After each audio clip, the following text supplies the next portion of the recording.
एक बार की बात है, एक छोटे से शहर में गौरव नाम का युवक रहता था। वह बहुत ही आलसी था और अपने जरूरी कामों को हमेशा टालता रहता था।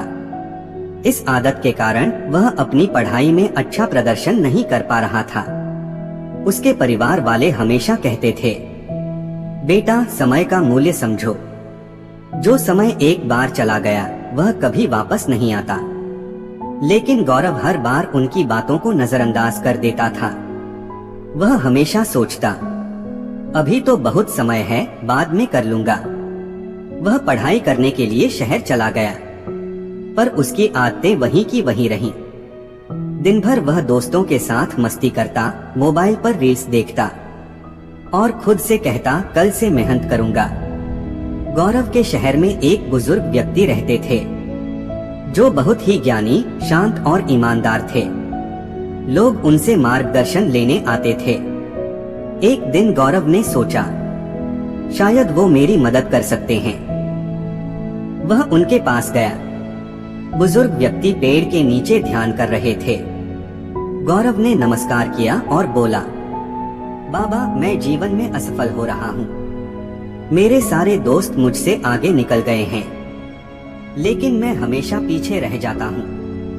कृपया बताइए, मैं उनसे बेहतर कैसे बन सकता हूँ? बुजुर्ग व्यक्ति मुस्कुराए और बोले, बेटा, तुम्हारी असफलता का कारण तुम्हारे अंदर ही है। तुम अपने कामों को टालते रहते हो और समय की कीमत नहीं समझते। मैं तुम्हें एक कहानी सुनाता हूँ। इससे तुम समझोगे कि समय कितना मूल्यवान होता है। एक बार की बात है, एक दयालु राजा अपनी प्रजा से बहुत प्यार करता था। एक दिन वह महल के बाहर घूम रहा था कि उसे एक गरीब और आलसी व्यक्ति मिला। वह फटे कपड़ों में था, निराश चेहरा लिए बैठा था। राजा ने पूछा, भाई, तुम इतने दुखी क्यों हो? वह बोला, महाराज, मेरी किस्मत ही खराब है। जब भी नौकरी के लिए जाता हूँ, लोग मना कर देते हैं। लोग कहते हैं मैं कुछ नहीं कर सकता। राजा को उस पर दया आई। उन्होंने कहा, मैं तुम्हें एक मौका देता हूँ। आज सूर्यास्त से पहले राज दरबार में आना। जितना सोना और चांदी उठा सको वो सब तुम्हारा होगा। वह व्यक्ति बहुत खुश हुआ। वह घर भागा और अपनी पत्नी को बताया। पत्नी बोली, जाओ, तुरंत जाकर खजाना ले आओ। लेकिन उसने कहा, पहले खाना खा लूं, फिर जाऊंगा। उसकी पत्नी ने जल्दी से खाना बनाया। वह आराम से बैठकर धीरे धीरे खाने लगा। खाने के बाद बोला, थोड़ा आराम कर लेता हूँ, फिर चला जाऊंगा। वह लेट गया और गहरी नींद में सो गया। 2 घंटे बाद जब उठा तो सूरज काफी ऊपर था। जल्दी जल्दी तैयार हुआ और चल पड़ा। रास्ते में धूप तेज थी। उसने सोचा, थोड़ी देर पेड़ के नीचे आराम कर लूं। वह बैठा और फिर से सो गया। इस बार 4 घंटे बीत गए। जब जागा तो सूरज डूबने ही वाला था।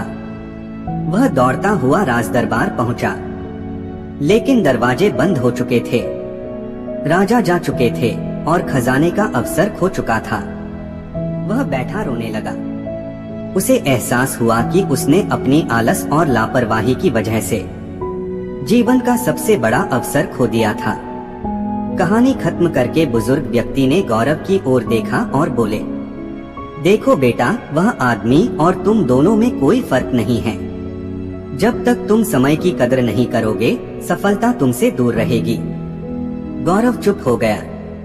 उसके दिल में यह बात गहराई तक उतर गई।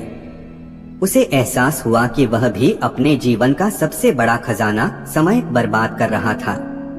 उस दिन से उसने अपने जीवन को बदलने का निर्णय लिया। उसने आलस को छोड़ दिया, हर काम समय पर करने लगा और अपने लक्ष्य पर पूरी निष्ठा से ध्यान देने लगा। कुछ ही महीनों में उसकी मेहनत रंग लाई। वह अपने दोस्तों से आगे निकल गया, कॉलेज का सबसे होनहार छात्र बन गया और सबसे बढ़कर उसने खुद पर गर्व करना सीख लिया। समय सबसे मूल्यवान संपत्ति है। अगर हम इसे व्यर्थ की बातों में गवा देंगे तो हमारे पास पछतावे के सिवा कुछ नहीं बचेगा। हर अवसर का सही समय पर उपयोग करो, क्योंकि खोया हुआ समय कभी वापस नहीं आता। इसलिए आज से ही अपने समय का सम्मान करो। लक्ष्य पर ध्यान दो और हर दिन को अपने सपनों के करीब ले जाओ। जो आज का सम्मान करता है वही कल इतिहास बनाता है।